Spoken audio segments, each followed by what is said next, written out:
Welcome to another Samson sit down. This is a good one, folks. Get ready. We somehow managed, and it's impossible to know how, to get time with Eric Hosmer. Yes, you know him if you're a Mets fan because he crushed your dreams back in 2015. If you're a Floridian, you know him because he went to American Heritage, happens to be right across the street from where I lived in Florida.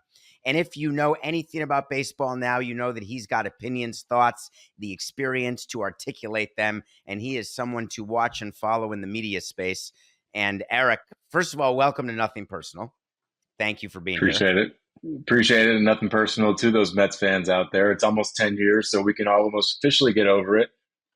You know, I'm not finding that people get over stuff quickly in sports. People are still upset about the '03 championship. People are still upset about trades that Wayne Huizinga made in 1998. 26. You, by the way, you're a Floridian. What do you mean get over it? Mhm. People haven't gotten over the Marlins fire sales yet. Why is that?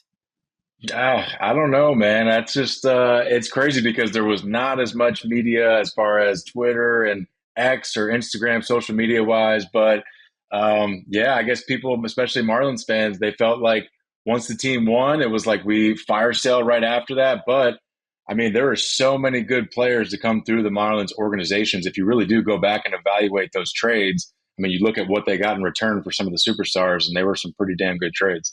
Did you grow up a Marlins fan?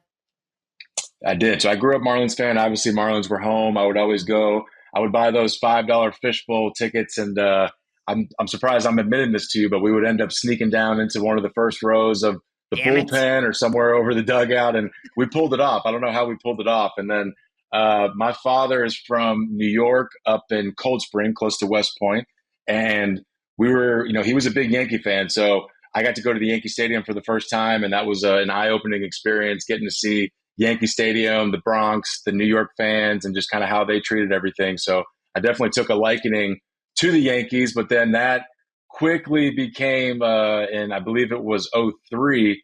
I was in a tough spot and I had to pick a side either way, but I stayed loyal to the Marlins. That was the hometown team. So did you go to any of the World Series games in '03? So I did not go in '03. I went in '97. I went with my uncle Joey, and I was probably, I would say, one section over from where Bobby Bonilla hit that home run right field. Amazing. And then in 2003, I actually went to the game. I believe it was against the Giants when Pudge Rodriguez got trucked at home plate. And he said, "I'm not effing letting go of this ball." And that was one of the most iconic moments, I think, of my Marlin memory.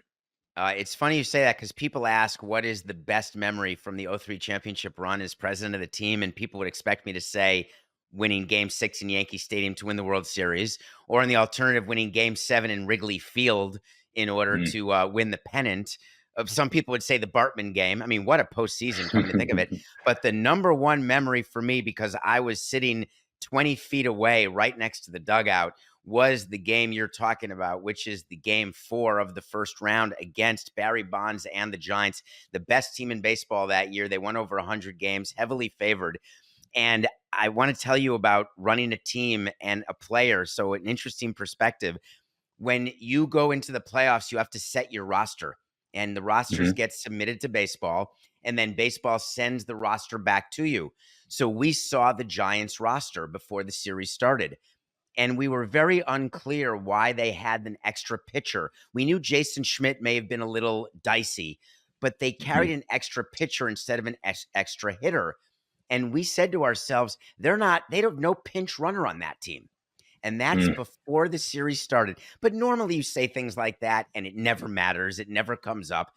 The only reason that Pudge Rodriguez is holding that ball and that Jeff Conine was able to throw out a runner on that fly, on that single to left field is A, it was shallow, but B, it was JT Snow running. And JT Snow, as you very well know, great player. Mhm. But he had below average speed. He probably would grade out at a 40 in terms of speed. And it was just a perfect storm. And the feeling, and Urbina couldn't even wipe his own tuchus, and we hadn't even made it to the World Series. That was the first of many blown saves. But I remember watching that play live thinking, we just beat the Giants and we're gonna play in the LCS. And I'm so glad you were there. That actually makes my day. Yeah, it was incredible. And now thinking back on your guys' run, I mean, beating the Giants, going to Wrigley, beating Chicago, beating New York in Yankee Stadium. You guys went into some pretty big markets and took care of business. But that's amazing how that all shakes out. I remember Schmidt, the guy, the pitcher on the Giants, was unbelievable. He was So nasty. good. And it came back to bite him because it seems like they needed an insurance, an extra pitcher to cover his injury or whatever he was going through. But man, those were some great memories. And then Jeff Conant, Mr. Marlin. I mean, I idolized him growing up. I know he was out there in Weston, I believe. I think his kids used to play Little League out there, and I've seen him at the Little League field a couple times when I was growing up. But I mean, he was a great player, great guy to idolize for sure. Do you feel old that Griffin Conine is a big leaguer? Oh my gosh, it's crazy. I was just talking to people the other day, and even like my last couple years in my playing career, just kind of some of the guys, some of the younger guys, not knowing certain TV shows, not knowing certain musical artists was crazy to me. But even the other day, I was talking to somebody, and we were talking about how Jimmy Rawlings and Ryan Howard are now doing a podcast, the 611, and they had to go back and kind of look up who Jimmy Rollins and Ryan Howard was. And Oh. I'm like, are you kidding me? Like, that's not, there's no way. But I guess we're getting older. I do got some great flakes coming in here now. So it's Father Time is getting us. Oh, Father Time gets everybody, and it's Mhm. 10 years ago since you won the World Series, and I'll never have this feeling having not been a big leaguer, but you are going to games as a fan, as a young boy, and then you find yourself. This is only 12 years after watching the Marlins win the World Series that you celebrate a World Series. Do you think at that moment, or is it the final out, or is it going into the ninth inning with three outs? When does, and don't tell me, one of the great gloves of all time for people who don't know how good Eric was, just one of the best first base gloves we ever saw. But when do you start thinking to yourself, wait a minute, we may win the World Series?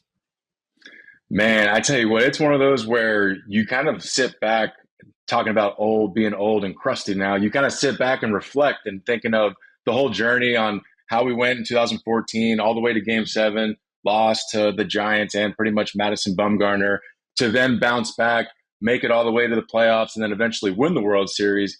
You just understand how many things have to go right for your baseball team to have a chance to even play in the postseason. I mean, you need injuries. You got to stay away from those. There's crazy hops, crazy things that happen throughout the game, crazy calls with umpires that can change a game either way. So to understand that we went all the way to game seven, lost, came back the next year and won, plus everyone talks about that World Series hangover, how you play an extra month and it's hard to get ready for the next season. So just reflecting all of that, I can't believe we actually pulled that off and did it, but it was a special group. Our guys in Kansas City, we were determined. It was 2014 was such a magical ride when we went all the way to game seven and lost. I don't think any of us envisioned us losing. So it was just one of those moments where like we have to get back on this stage. And then when we ended up playing in 2015 against the Mets in New York and that World Series started, it was just a thought of there's no chance we're letting this one slip away. And I think that experience the year before definitely helped us on the World Series stage. It's funny, you're talking about life as a Royal, and then you're talking about Yankees and different markets.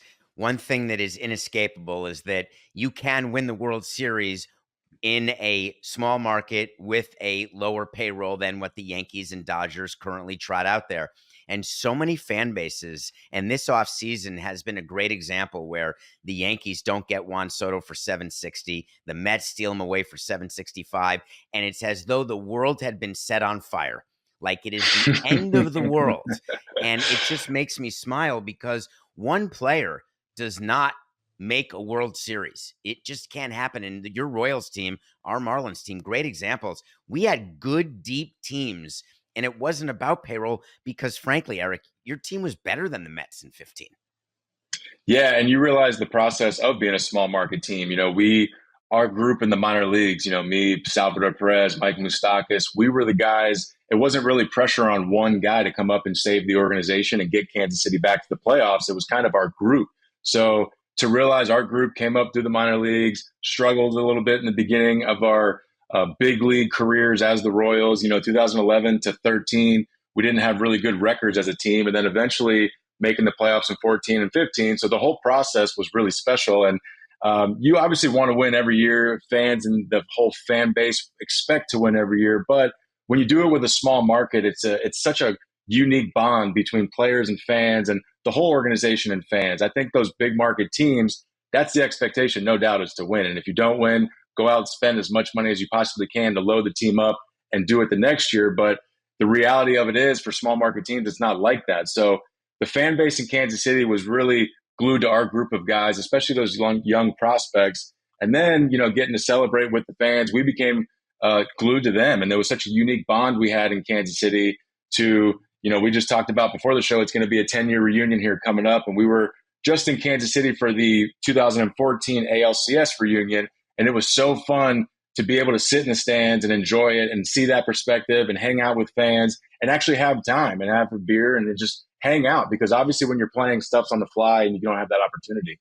Do you feel like Bobby Witt right now, Bobby Witt Jr., he doesn't have the Moustakas or the U or the Salvador Perez? Do you feel like he feels, although ironically he still has him, which is funny to say, but do you feel like that he feels that sort of pressure that maybe as a group in 15 and in 14 that you didn't feel?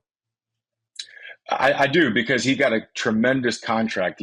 That's the new trend in the game now, is to identify a young talent and try and lock him up for as long as possible. And I mean, he's getting top dollar. It's close to 300, 400, whatever $1 million it is.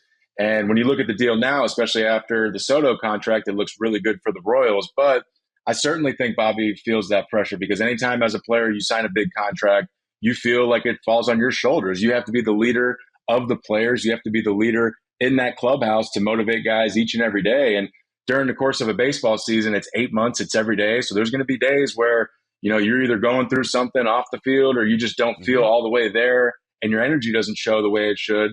And I think people are always going to be pinned on him. But this kid, Bobby Witt Jr., is so special. I mean, not only the physical tools that he has on a baseball field, but I got to talk to him last year in spring. He came on Digging Deep, and he mentally is so far ahead of the game. That was the big trend. The new trend now, my last couple of years of playing, is a lot of these young players are hiring mental skills, process development coaches, to where when I was a rookie, it was all about weightlifting, and guys are then taking that to the off season and training in the off season. I think fast forward now 10 plus years, the mental side is huge. And Bobby Witt Jr., in my opinion, after hearing him talk and hearing his process, is way beyond his years mentally. Don't you get worried though, and without making this too much about Bobby Witt, because it's not, but in terms of players and the pressure they feel as the years go on, if the Royals, and they had such a great year last season, he had an MVP year short of being the MVP because he's in a league with Aaron Judge. But that fact, if you don't win, don't you feel as though that the pressure, if you combine the money and the losing, isn't that where the unhappiness lives? Yes, I think that'll always continue to be the driving motivation for Bobby. I mean, Bobby and Aaron Judge, two guys you just brought up right there. If you look at their seasons, put their regular seasons, up against any regular season the last couple of years, these guys are MVPs year in and year out, MVP candidates, and they did unbelievable. Then you get to the postseason, which is such a short amount of games, whether you get knocked out early or whether you go to the World Series like Judge, and they don't perform the way they want to, and that weighs on them, and that's crazy. I mean, you look at Aaron Judge, he can go out next year in New York and have 60, 65 home runs, and it's still going to be that first day of the playoffs. The conversation is going to be the same no matter what. So I think it is a tremendous amount of pressure, but I think these guys find ways to bottle it up and use that for fuel to go and get better. I know Bobby Witt Jr., especially after last postseason against the Yankees, did not perform the way he wanted to, but it almost seemed like after talking to him after, he is so ready to go this year. You can almost book he's going to have another MVP type season. But then when the postseason starts, it's like it's going to be a brand new season for him, and I'm ready for him to go, and I think he'll be ready to go. And that's if though. I mean, that being playing in Kansas City and all the different small markets and low payrolls, there are low payroll teams that make it. The Guardians, the Orioles, the Royals, the Rays have windows that are open, but those windows don't stay open long.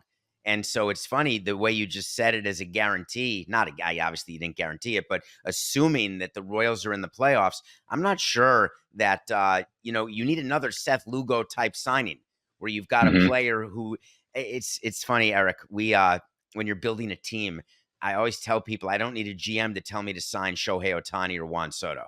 That's not very helpful. I need a GM to tell me to sign Seth Lugo to 15 million times 3, because when you're a Cy Young finalist and you've signed to that deal, that means that you've got a good front office. And when you were No playing, question.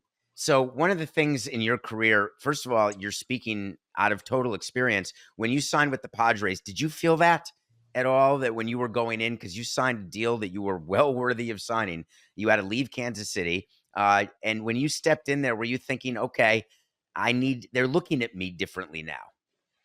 Certainly, and it was a different situation. It was almost like when I got called up, our group got called up to the big leagues, and we had some veteran guys, Raul Ibanez to Jeff Francoeur to Alex Gordon, these guys that it was kind of on them to, hey, where there's a bunch of young guys coming up, and you guys have to show these guys how to be professionals, how to prepare, how to deal with the media, how to deal with certain things a major league season really throws at you. And the major leagues is so different because I think as a player, your whole career, you really don't struggle. It may be a short period of time during the minor leagues, and then you kind of get over that.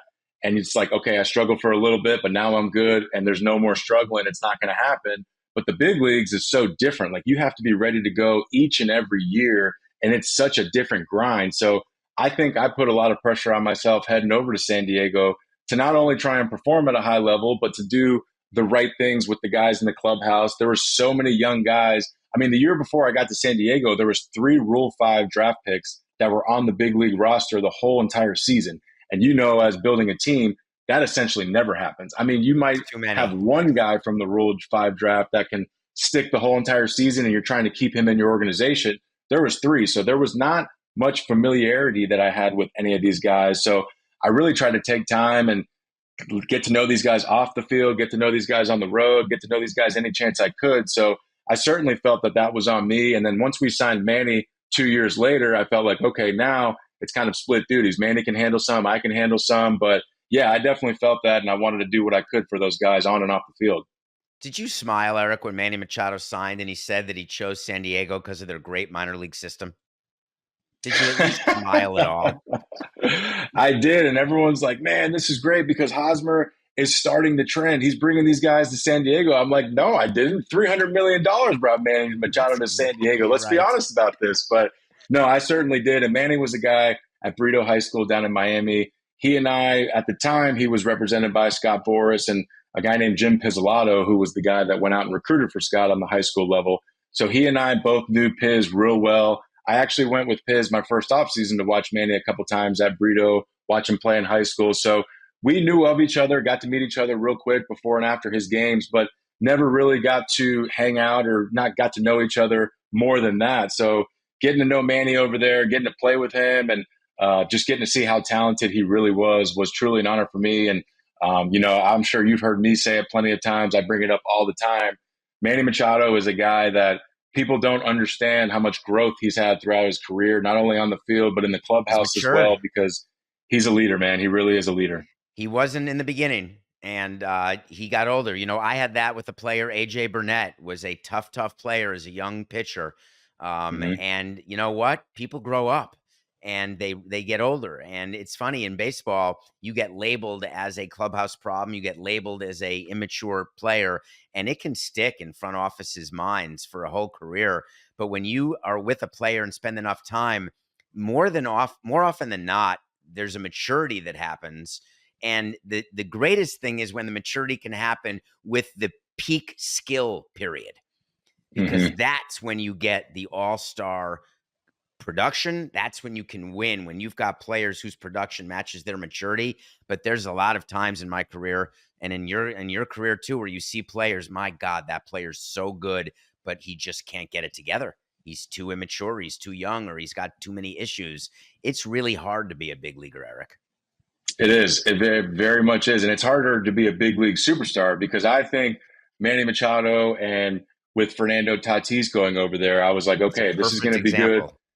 Yes, because he can learn from Manny, and Manny has done a phenomenal job. And at the same time, I think Tatis coming up to the big leagues and essentially being compared to Manny continued to drive Manny to be the player he is today because Manny is unbelievable. He's had a Hall of Fame career. I mean, the numbers he's put up, he plays essentially 150 to 155 games a year, which is unbelievable. Very But I valuable. think I think he's had a tremendous impact, not only on Tatis, plenty of other guys over there. And Manny was a guy that Peter Seidler, the late owner for the Padres, who was an unbelievable human being. But Peter really took a notice to how Manny was in the clubhouse, and he understood it was Manny's team.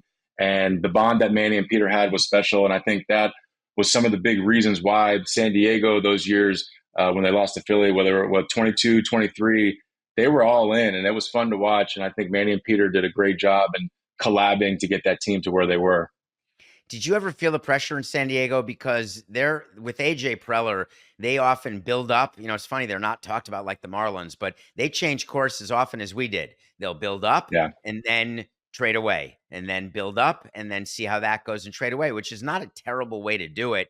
You try to capture an open window when you can. But as players, I've never asked a player this before. Did you feel going into a season when the front office had done something or put a team together and you thought, man, we can't get off to a slow start, because if we do, I'm worried they're going to give up on us? Yeah, certainly. And I think that was kind of the message to me when signing in San Diego was, it's 2018 now. We have a loaded farm system, Tatis and a bunch of guys that are ready to follow. We're really going to give this a year or two before we're actually kind of all in on winning, and we're going to go seek free agents, the top free agents. So that moment when Manny signed, it was kind of like, okay, this is the time now. Like, this is where we're on the clock and we need to start winning. And if we don't win, there's going to be stuff to happen otherwise. Guys are going to get cashed in for prospects. So you're definitely on notice. And I think right What when they about your spent the money manager on Manny. getting your manager getting canned? That can happen. It happened right Yeah. there. And Andy Green, he won 70 Yeah. games. He was the handpicked guy and gone. That's got to be. How did you react to that? It's a tough situation because I really thought that Andy Green, it's a tough situation for him to control the clubhouse. I feel that a lot of young managers that maybe didn't have a crazy playing career or their resume, or haven't been a Bruce Bochy or a Dusty Baker, guys that have been around for a long time, it's hard. It's hard to earn the trust for the players in that clubhouse, especially when you have some veterans on the team. But I felt like Andy Green was unbelievable at knowing what moves to make on the field. I think that he got kind of a raw deal because before we got to the point where we had a really, really good roster, a roster that should very much be in the postseason, I don't think he really ever had that opportunity with that kind of roster. I think he was always with us during the rebuilding years. And then once that roster became in 2020 a playoff contender, he never really had the opportunity. So I definitely feel for him on that aspect. Did you speak to Peter Seiler? Did anyone? I had players come to me. We fired managers, as you know, in Miami just because it was a Tuesday. And so, did you have? We had some player mutiny sometimes. When we fired Girardi during the season, the player mutiny happened, and we kept him to the end of the season. You had Andy Green was let go. Jace Tingler didn't last very long at all. He lasted a couple seasons. Did you guys wonder whether Peter Seidler was listening to you or whether he wanted to listen to you on an issue like a manager? Certainly. I think Peter was always open to talking to us about players and managers and all that kind of thing. We never really, he never really called us into the office and asked us about Andy or anything like that. He would more so ask us about players. So I think that was kind of more of him and AJ deciding to go a different route.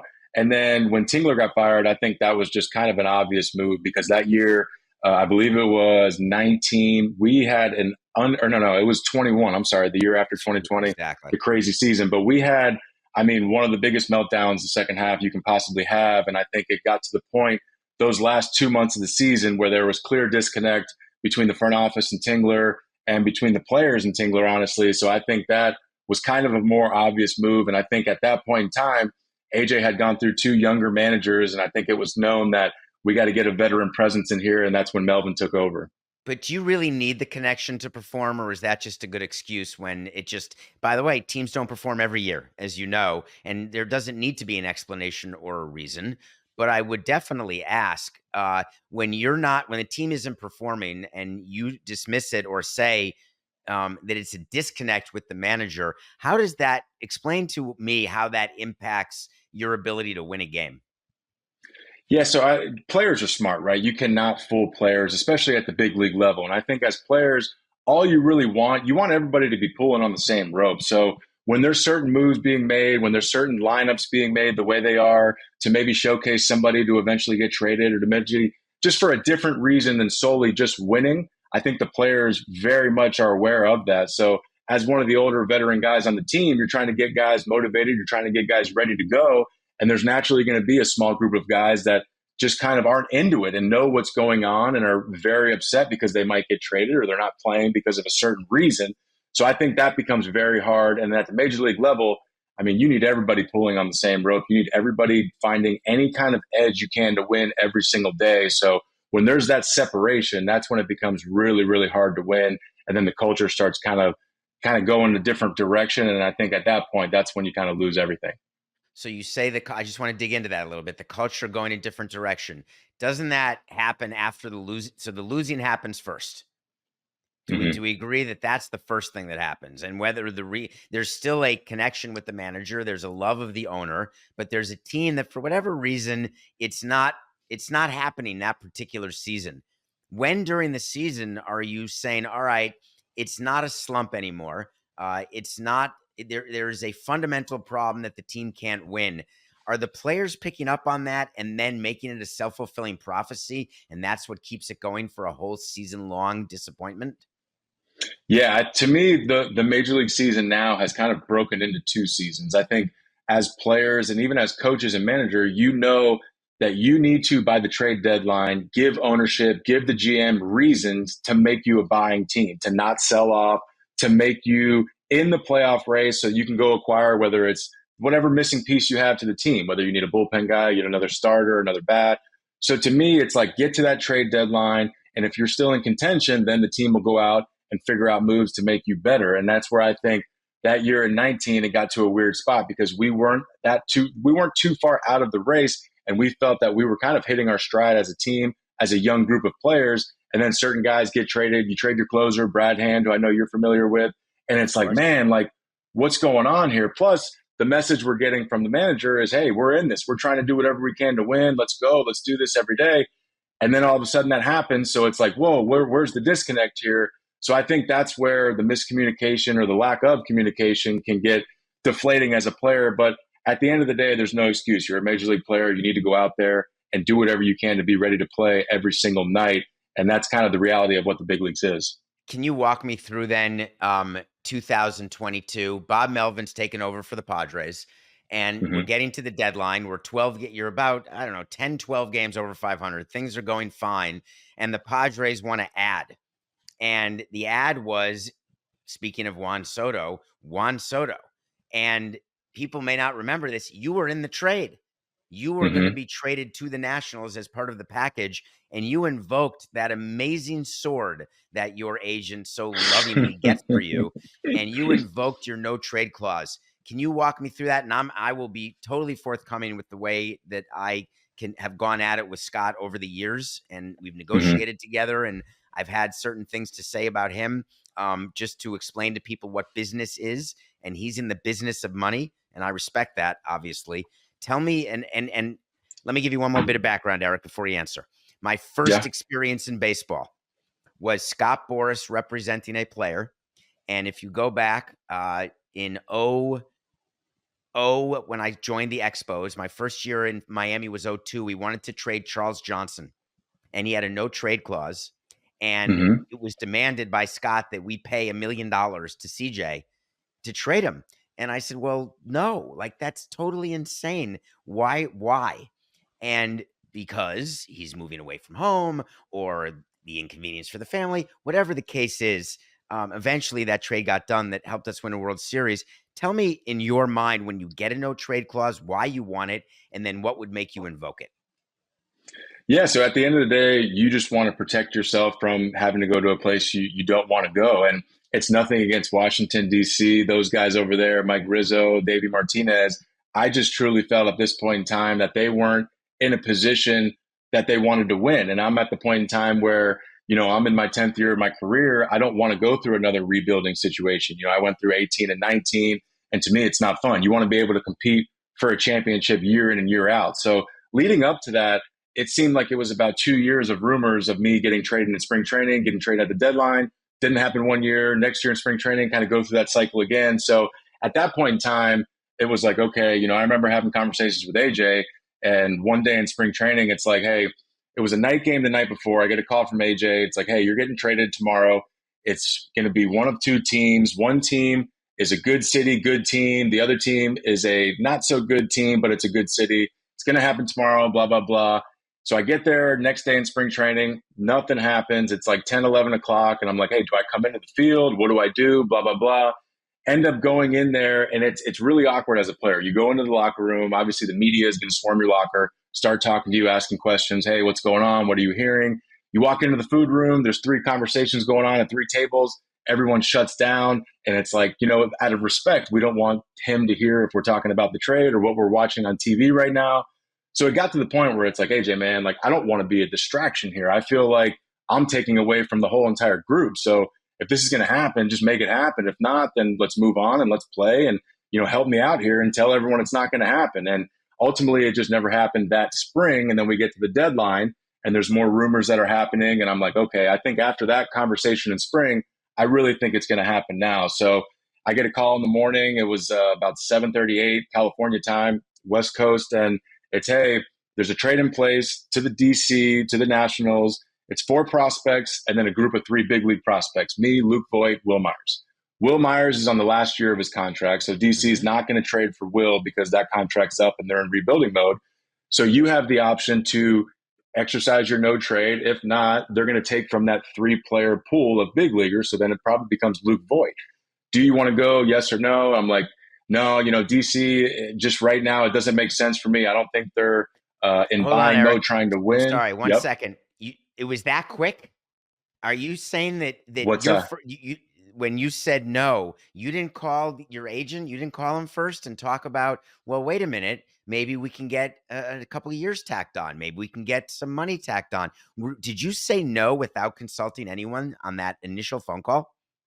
I did. I said no to AJ Wow. right there. It was not, again, no offense to those guys, but it just wasn't an opportunity that I felt like that would be the best possible situation for me to win or eventually go back to the playoffs. So then, a couple hours kind of go by and talking to AJ back and forth, talking to Scott now. And it's like, hey, listen, we don't have at bats for you here. So if you stay here, you're not going to play essentially. You're going to be another guy off the bench or whatnot.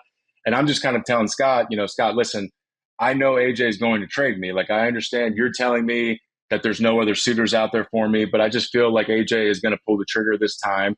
And I just think there's a better opportunity out there for me other than DC. So Scott's kind of going back and forth. And then it ultimately got to the point where something got leaked out in the media that I was holding up the whole entire trade. So obviously, Padre fans aren't too happy with me. They have the chance to get Juan Soto, and they think that I'm the one holding it up, which was never the case. But that kind of put some pressure on me to eventually try and take the deal to DC, still don't do it.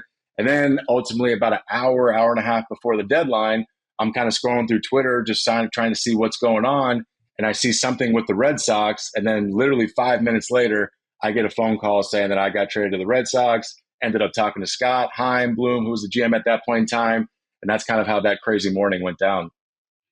It's funny because in the old days, players were very unhappy to hear what was happening to them from anyone other than the president, GM, owner. And now it's practically impossible.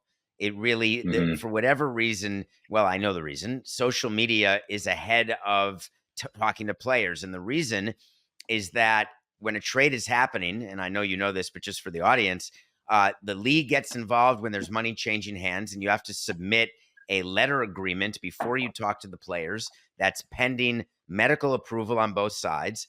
And the commissioner has to approve money if money's changing hands. And before that time, you can't talk to your players because there's no trade. But when the commissioner's office gets the information, the union gets the information, somehow, magically, the media gets it as well simultaneously as though they're on the distribution list. So when you are reading about yourself on Twitter at the time, is your emotion upset, anger, relief, or you just that's part of the way you live, which is in the Twitter world? It was a little bit of both, honestly, because I was so connected with that group of players, with Bob, with the coaches, everybody, that we had a chance to go to the postseason that year. And of course, I wanted to be a part of that. I wanted to be on the ride with those guys. And ultimately, it just didn't get to happen. So I was definitely disappointed and bummed out about that. But at the same time, like I told you, this was like a 2-year string of these rumors constantly coming up and like the worry of like, okay, I might get traded here, or I might get traded here, or I might get traded here. So there was definitely a sense of relief after that of like, okay, that's kind of all out the window. Now I can just go somewhere and play. And then obviously it didn't work out in Boston. I got hurt, but at that point in time, I was like, okay, now we can kind of put all the trade stuff. I can finally get off of MLB trade rumors and trying to find out where I need to try and buy or rent a house and just go focus on playing baseball. So it was a little bit of both of that situation, but Does that that's impact your something play, that Eric? Does that impact your play when you're on MLB trade rumors or you're thinking about the fact that your name has been out there for a season or two? Do you take that? You never took it to the into the field. Did you ever take it into the batter's box? I would definitely not blame that and say, yeah, that affected my play. But I think that definitely wears on you a little bit mentally. Anytime you have a bad game, I think after you're thinking, okay, I'm out of here. There's no way Now they I'm like me really getting or traded. I'm gone. Yeah, exactly. But no, I don't think, I think at the end of the day, that's what's so special is like when you're in the dugout with the players at that point in time, it's like us versus them. So I think all that kind of stuff goes out the window. And it's great because you're in the dugout. There's no TVs, there's no phones, there's no rumors flying around. You can just play baseball. So I think at that point in time, it's good. But definitely before and after games, I think it wears on you mentally. And there's a lot of weird situations, whether it's weird encounters with people in the organization or people on your team. So I think ultimately I was relieved to kind of get away from those awkward situations. Does the mental part get better when you have to move to Boston? What's the first call you make? I know the way it works in the real world, and I hope it happened in your world, is that you hear from the other teams. Boston's GM will call you, sometimes the owner, Hmm. the president, sometimes the assistant GM, and then the traveling secretary will call you and talk about Yeah. your flights and get you all scheduled and give you information about housing, give you an opportunity to stay in a home hotel. When the team's at Hmm. home, on the road is easy. You're all in a hotel. Is that mentally taxing when you're traded like that? It was, and it definitely is because not only the baseball aspect of it, my wife at the time was 7, 8 months pregnant. So now we have to figure out where we're going to live in Boston. We got to figure out what doctors, what hospital, all that kind of stuff that kind of goes into it. But luckily, she's a rock star and she just kind of told me to focus on baseball, that she would take care of all that other stuff. So that definitely plays a role in it. And that is a big factor in all this stuff. But Boston, Heim Bloom reached out right away, traveling secretary, like you said. And then it got crazier because the team had a Sunday day game in Houston and then were flying to Kansas City that night. So we were supposed to go to Kansas City and San Diego, I believe, that August. And that would be the first time I'd gotten back to Kansas City. So that was going to be a lot of fun. I was definitely looking forward to that on the schedule. So then all of a sudden it's like, boom, I'm back in Kansas City. I just got to the Red Sox. I'm now seeing everyone in Kansas City for the first time in a couple years since I've left the team. And at the same time, trying to meet all these guys in Boston and that whole thing. So it was definitely a little chaotic there in the beginning, but that's just the world of being a professional baseball player, you So know? if you worked at on Wall Street, uh, and you go on trips, you're in sales on Wall Street and you're going to visit clients, you're calling on clients. There's a ton of travel that happens during the course of your 12 months working. When you're traded in baseball, you say that your wife at the time, still your wife? So Yeah. not your wife. That when you say wife at the time, I was thinking, oh, you're on to maybe your No, next I wife. worded that wrong. Thanks for correcting that. Because the truth is, if you're traded in July, the season ends at the latest Halloween, but more Mhm. likely end of September. In theory, and I'm playing devil's advocate to try to help our audience, you could pretend that you're going on road trips, and you don't need to put the kids out of school, and it's summertime anyway, or enroll them in September school, depending on the number of years you have left, or find a hospital that minute. Why is it that the players feel that? And I've heard this from players throughout my career, the pressure to get firmly settled so quickly post trade. When you live a life as a baseball player, you're on the road all the time. It's just Mhm. part of what the game is. And during the off season, you can go anywhere. You don't have to live in your home city. So what is the mentality post trade that makes you like, because you just, man, you made me tired. You listed four things like that you thought of immediately. And I'm wondering why that happened so fast like that. Yeah, it's it is a different situation, but at the same time, like you say, we're always kind of bouncing around. We're always kind of unsettled throughout our professional careers. But I just think at that point in time, and I think a lot of the first time parents can allude to it, you definitely want to be settled. You want a big thing with my wife case was she's like, I need to get the nursery set up a month or two before the kid gets here, my little boy Jack. I just want to have that settled, and that would give me peace of mind. And then, of course, if your wife is unsettled, naturally you're going to be unsettled because you want her to be in a good spot mentally, especially carrying a baby. So that's where it was a lot of first time stuff kind of thrown at me. And that's where I was just kind of learning on the fly. I think if it was a normal season and it was just Case and I and she wasn't pregnant and we're bouncing around different cities, we're completely used to that. But I think that situation was so different and unique because that was our first time. She was pregnant. She was about to go pop and ready to go. So I think that was what really threw us a curveball in that whole situation. You could have gone the Jeter way and not had kids till after you retired. Could have gone that way. I've spoken to players I about feel that. AJ Ramos did that too. Didn't want kids while he was playing. Wanted to wait because of what you're saying. It's such a huge pressure to it be a is. baseball player and have little kids, and you need a wife who's a rock star. And I've never met your wife, but Absolutely. I can only imagine how hard it is. And your playing career is not so far in the rearview mirror. I was thinking about your whole career. I want to say, if I recall right, was your first season 12 by chance? 2012, 2011. 2011? First full season was 2012, but I got called up in 11. Okay. So I was thinking about how much has changed. 12 is when Marlins Park opened, and that's sort of how I Mm. gauge sort of pro player and the World Series, and then Marlins Park from Hmm. 2012. When I think about the changes that happened over the course of your career, I think I have the math right that you had a season last year where you lived with the pitch clock. You were a Yes, part. yes, in So Chicago. do you view that as the biggest change you saw over the course of your fully pensioned career?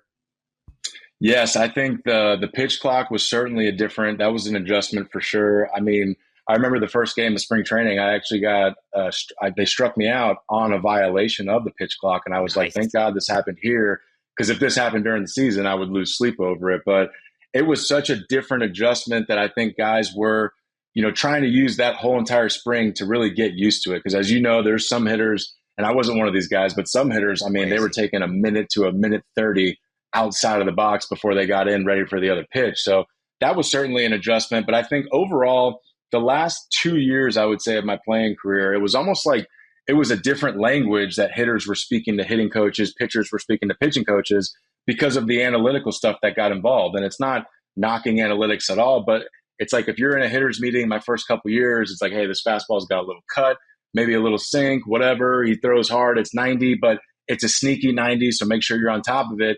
Now, I mean, there's so many numbers to where this guy's got horizontal break or the vertical angle on this ball is so different. So to me, that was also a big adjustment. It was just the overall language that the coaches and players were kind of giving back and forth. But at the same time, a lot of these younger players that were coming up to the big leagues, that's the only language they knew. So that was my biggest thing with the old school versus new school that I would always tell a lot of these old coaches or old school coaches. It's like, man, you don't have to be all in on the analytical side, but you need to be well equipped and know what the stuff is and understand that language because these guys that are coming up now to the big leagues, that's all they know and that's really all they speak.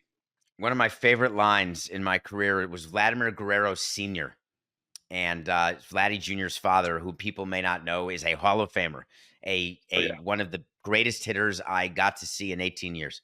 Here's what he said, and it was not because he didn't have perfect command of the English language. This is how he played baseball. David, I see the ball and I hit the ball. That's it. He didn't know. He couldn't name. If you asked him today, name 15 pitchers who you faced, he would not come up with 15 pitchers who we faced. Carlos Delgado was the opposite. I don't know why so, this is so in good. mind. He kept a notebook. He kept a notebook of every at bat of his entire career, every pitcher, every pitch sequence, and he had it and he would review it. Vladimir Wow. Guerrero, so that's one side. Vladimir Guerrero I don't think he ever knew what teams we were playing. Forget the pitchers. And now we give so much information to hitters. And I've spoken to Conan about this with his son. It's absurd. Hmm. Their brain is so flooded that I just want to grab them and say, get it all out of your head right Yes. now because you're looking at your shoulder, you're looking at your elbow, and then you're saying, "Oh my god, I got to get launch angle and velocity." And he's about to throw 99 and oh shit, I got a little crick in my elbow here. I mean, it's insane to me. Yes. It must have made But you I tell you crazy. what, oh, for sure. And I think players that kind of played throughout the years that I played, so came up in 2011, ended in 22 or 23, whatever it was, I think there was a point in time, and I credit the guys that are still in the league performing at a high level, because you come to a point in time in your career where you want to keep it that simple. See ball, hit ball, that's all I need to really focus on.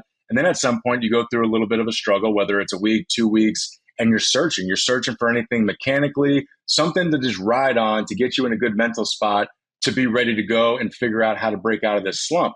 Then all of a sudden, you see some young kid come up, and a kid that went from hitting 5 home runs in the minor leagues to all of a sudden putting up 20 to 30. And he comes to the batting cage with 2 duffel bags, a ball under his arm, a soda can to step on.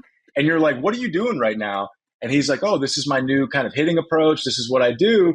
So I'm thinking to myself, shit, do I need to do this? And I think you come to a point in time in your career where it's like, nope, you're just going through a rough patch, continue to stick with it. So I definitely, think I bought into the new stuff and tried that out. And that kind of took away from my old natural approach, where that's where I was saying in the beginning of this, I think the players that came up through my generation, that those years, you always came to a spot to where it was like, do I do this and try it out, or do I just continue to stick with where I'm at? So that was kind of unique. And I felt like that was something that the group of guys that played the same years as I did kind of went through. Some of these warm-ups, man, they make me laugh. Have you seen Paul Skeens and what he does to get ready Yes. to pitch? I mean, I had pitchers, the way they got ready to pitch was staying up all night and getting drunk and stoned, and then they would, throw 8 shutty. You've got, guys who are living on pizza and beer. But it's funny that sort of these pitchers, because there was just a report recently that MLB released, a 62-page treatise. I talked about it on a recent Nothing Personal about how pitchers are getting hurt because they're all chasing velocity. Like, Mhm. really? Who didn't know that exactly? We had to interview I know. 200 players and trainers to come up with the Yeah. fact that everyone is addicted to velocity. It made me laugh. Oh man. But when you were facing, I would say that in 2012, maybe 1 or 2 guys on a staff could throw 100. And then by Hmm. the end of your career, every pitcher you're facing is throwing 98 minimum. If you're not throwing 98, you don't forget it. There's no more Greg Yes. Maddux. Did you say to yourself, like, okay, I can't catch up to this anymore? So it's crazy because the game changed so much in a way of, like you said, the back end, or I'm sorry, the bullpen guys that were the back end guys, the 3, 4, 5 starters, usually were command guys. They would mix the ball, mix speeds, do that kind of thing. And then it got to the point, or now you're facing one of these guys and you get to a hitter's count, say 2-0, whatever. You're pretty confident that they're trying to throw a ball in the strike zone. So you're going to anticipate something a little earlier, be ready to swing because they're trying to throw a strike. I think now, like towards the back end of my career, it got to the point where teams were calling up young guys based off of the metrics. So their stuff, their velocity was very high. They're spinning their curveballs at a tremendous rate. And the mentality of a pitcher was not, to get back in the strike zone on those 2-0 counts. So for me, I found myself in those 2-0 counts ready to anticipate certain pitches, and then it's a slider in the dirt. So I think that's where it changed a little bit as well. And hitting just continues to get harder and harder because these guys not only are not really trying to throw the ball in the strike zone, and they really don't have any. I don't even know how they Command? don't really care if they throw a ball up and in and miss. It's like old school ways, and I don't mean to sound old and crusty again, but like if a guy went up and in towards your chin and you're not a rookie, they're going to kind of respect that a little bit and get away from the strike zone and go back, and then maybe the next at bat they'll try and go in there. But today it's like you see guys miss over here, and the very next pitch is the same spot right in your head. So it's a tough day and I age mean, to there's hit. no way to get comfortable anymore in the batter's box because these young Mm-mm. pitchers, they're being called up. Forget the injuries. The fact is, when you are chasing velocity, you're losing command. There's no more, hey, we take 3-0 and you just groove the fastball down the middle, because hitters aren't Mm-mm. doing that. Because if that's going to be the one pitch per at bat, they're going to try to do it. And so the game has just gotten, to me, more complicated. And then we make it more complicated with analytics. And again, I'm not being old and crusty, but I think we're almost at an inflection point, because if you look at young players and talk to them, you're right. They speak a different language, but let me tell you, they're often not speaking the language of success. And you're seeing a lot of pitchers blow out. You're seeing a lot of hitters flame out. And it's being harder to scout who's going to be successful. I'm not sure that's such a Mm-hmm. positive thing. No, and I think now when you look at the industry and what the teams reward, what they pay guys based off of, and it's not, the amount of walks you had or whatever, it's metrics. It's a lot of, he spins a fastball at a very high rate. Same with the slider. There's certain teams out there that acquire pitchers just off of a pitch because metrically, that pitch, that slider. Austin Adams is a guy who's floated around 3, 4 different teams and he throws 95% sliders because he can just spin the slider so good that is what teams are acquiring is that pitch. And a big example is I think there's certain plays that are winning plays. For example, and to your point, I think these are getting highlighted in the postseason to where that's where the industry is understanding this is not winning baseball. This is not how you build a winning team. So you take a position player and say you got the two aces on the mound in a World Series game, right? You have a guy on third with less than 2 outs. You essentially are telling guys, hitters, you need early contact to drive this run in. But now RBIs are considered semi-lucky stat. If you go out of the zone to hit that ball to make contact to drive that run in, you're chasing, your chase percentage goes up. If it's a ground ball or not hard contact, your exit velo goes down. So overall, that average kind of whatever doesn't play to your favor. So when you're trying to preach to guys as an older player, hey, we need that run. We need you to do what you can do. But at the back end of it, these guys are losing money in arbitration because their chase rate's down or certain metrics aren't the way they are.